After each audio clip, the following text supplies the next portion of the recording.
guys. How are you? All right. How are you? I Good, am Tatiana. great. I love Nona. It was so sweet and relatable. Not that I'm a grandma, but that concept of having, the divided attention between things you love.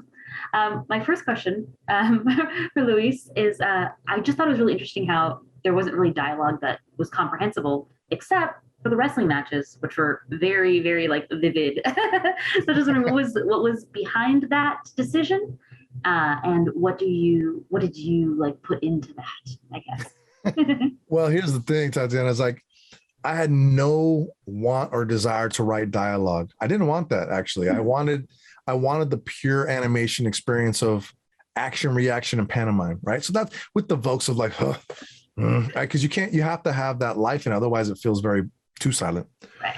And that was what was interesting to me. I felt like that's a purest animation way to go.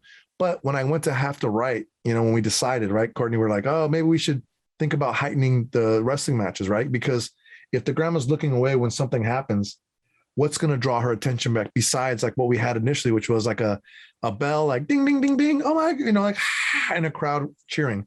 It didn't quite have the same punch as someone going like, oh man, you're never going to see that one again. So that when grandma looks, she's like, oh, you kidding me? Like you hear that. So it was always salt in the wound, right? We needed to add salt in the wound. And that's why we decided, and I had to write all this dialogue. And I wrote like 5 pages worth of dialogue.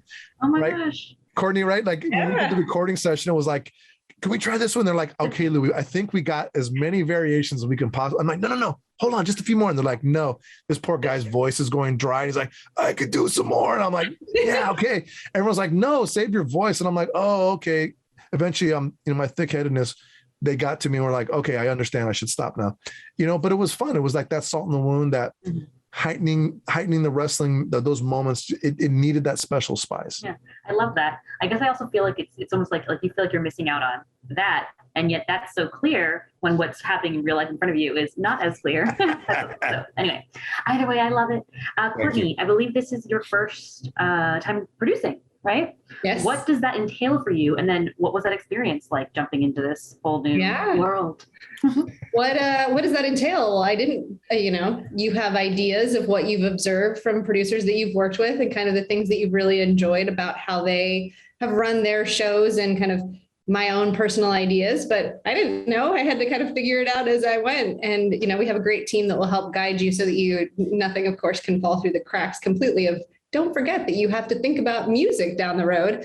But, getting to meet Louis, we didn't know each other before this. So that's one of the biggest variables of who is this person that's going to be the partner and what is the vision that he has and how can I best kind of partner with him to help bring that to life and get as much of that to the end, to the finish line as possible. And I think it was that first time that we met each other, it was kind of this like face off of us trying to like figure out and get to know each other and understand each other and like realizing that we're both actually pretty like straight shooters of like, let's just give it to each other straight. I think that we ended up in a beautiful place of easy to kind of talk through things and understand what was hard and challenging and how to push back on each other and give each other feedback along the way. And we had a lot of the same core values of how we wanted to run our show and the experience that we wanted our crew to have and kind of end up feeling like a family.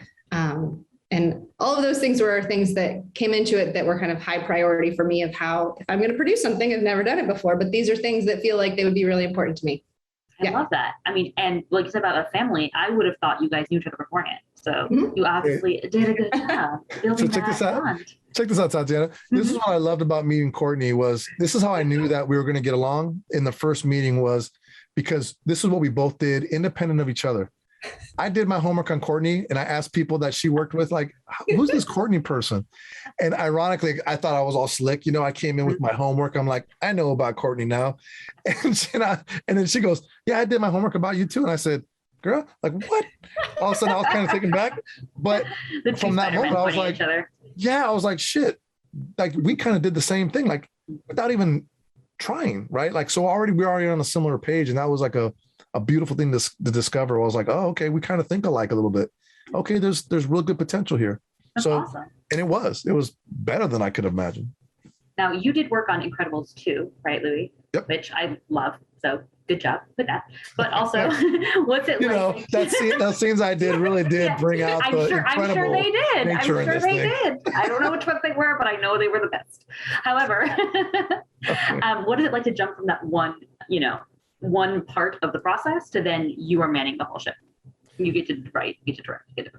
It was crazy overwhelming to think about, because like there's so many variables, and you have to do it for the first time. But here's what's great about having experience was that it didn't scare me in the way that, like, what I had to do is I had to rely on who I worked with in the shows I worked on before to give me a direction, and it really kind of gave me a lot of direction. Actually, it gave me a lot of like, how do I want to run the team? How do I choose to be, right? Like there's just little things like in being a leader, I realized from someone I worked with that it's a choice. Every day, how you lead is a choice. You don't get it for free.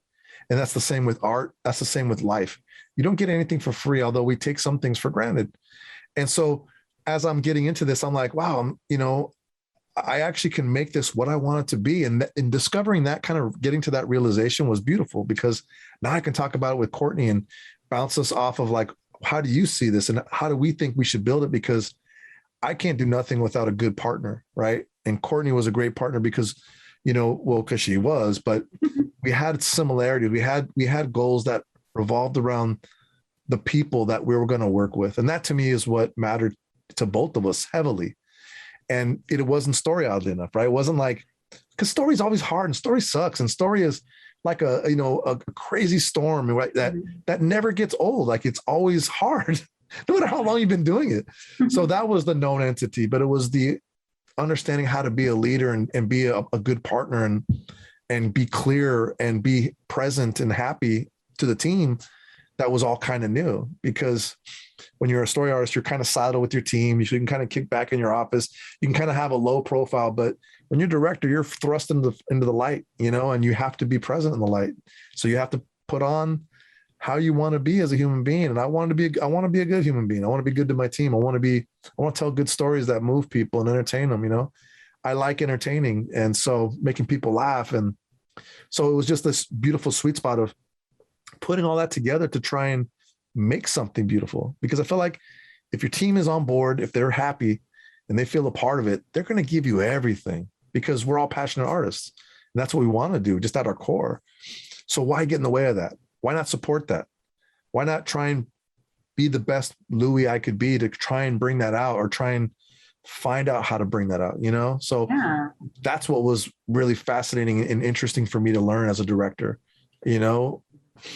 I love that. I mean, I was moved and entertained, so I think you did your job. But also, it sounds like both of you learned wonderful lessons from the SparkShorts process. So I cannot wait to see more from you in the future and more shorts in the future. So beautiful. Thank you so much.